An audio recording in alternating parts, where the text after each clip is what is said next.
उस चाटने की, उस कड़ी को खाने की ध्वनि आज कन्हैया को पहुंच गई। कन्हैया ने उस ध्वनि को श्रवण किया।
बोली वृंदावन बिहारी लाल की जय। श्री भागवत महापुराण की जय। जय जय श्री राधे। भाई साहब रुको, टीका लगाओ। श्री नरेश सिंह जी जादव। भगवान जंगलों में बैठ करके मुरली बजाने लगे और जब भगवान ने मुरली बजाना प्रारंभ किया, अच्छा देखो भगवान की मुरली में बहुत जादू है,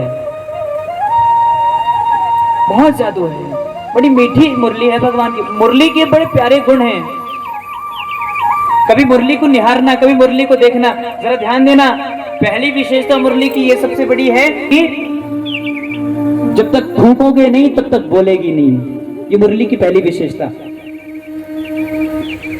व्यक्ति को मुरली की तरह बनना चाहिए। पहली बात, जब तक मुरली को फूंकोगे नहीं तब तक मुरली बोलेगी नहीं। और सबसे अगली बात, सबसे बड़ी बात कि जब भी बोलेगी तो हमेशा मीठा ही मीठा बोलेगी,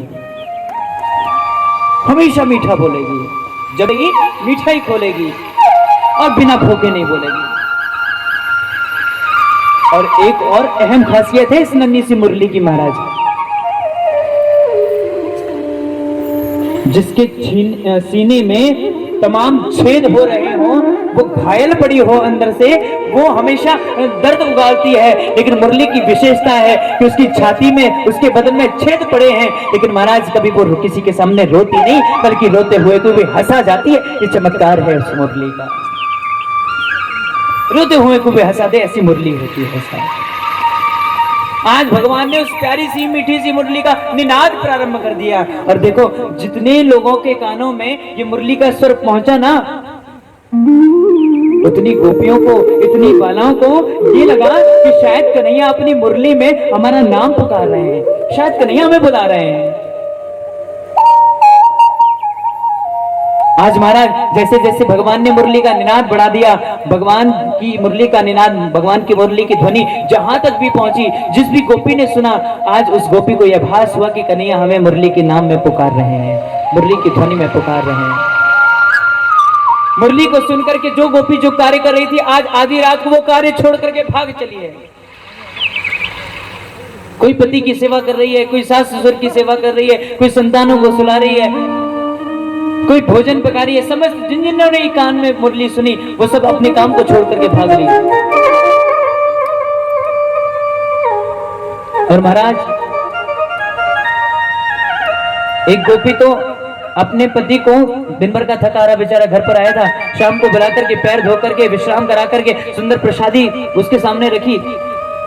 और जैसे प्रसादी सामने रखी तो पति ने कहा, देवी साथ में सब्जी में थोड़ा सा नमक कम है, जरा रामरस ला के तो दो।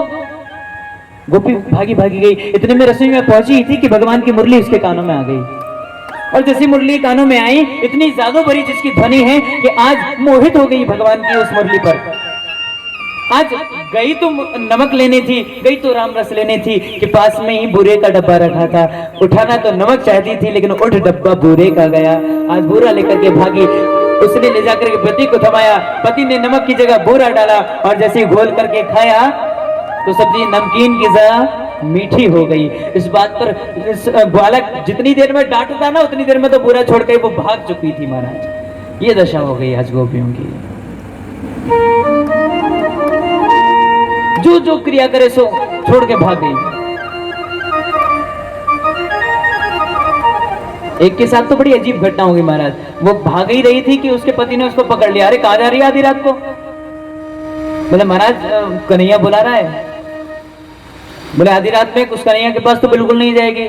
बोले महाराज मुझे जाना होगा, मैं आज आपके कहने से नहीं रुकूंगी, कल मुझे बेशक रोक लीजिएगा लेकिन आज मैं किसी के कहने से नहीं रुकूंगी। छूट करके भागना चाहती है लेकिन उस ग्वाले ने कस के उसको पकड़ लिया और ले जाकर के कमरे में बंद कर दिया और कहा आज मैं भी तो देखता हूं तू कैसे जाती है।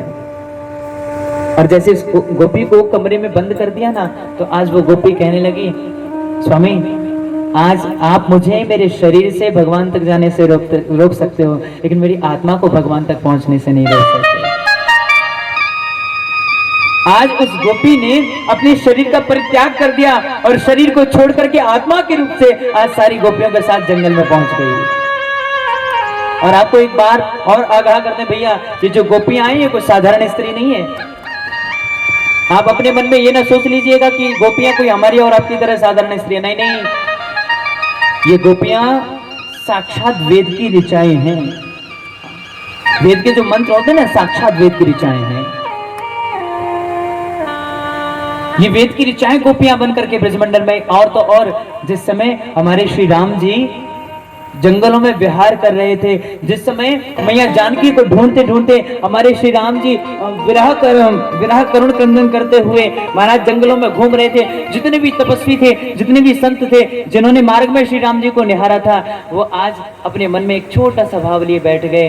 बोले प्रभु कभी ऐसी कृपा करना कि जीवन भर आपकी सन्निधि में आपकी सेवा करने का अवसर प्राप्त हो जाए। वो वेद की ऋचाएं और ये सारे संत मिलकर के भगवान के कृष्ण अवतार में गोपियां बने थे, जहां जाकर के भगवान ने समस्त गोपियों के साथ विहार किया था, उन सबको अपनी लीलाओं में सम्मिलित कर लिया था। आज वो सारी गोपियां जिन्होंने भगवान की मुरली का निनाद सुना, जिन्होंने मुरली की ध्वनि को सुना, आज सब पागल हो गई हैं भगवान सुन करके, भाग छुटी हैं आज जंगल की ओर।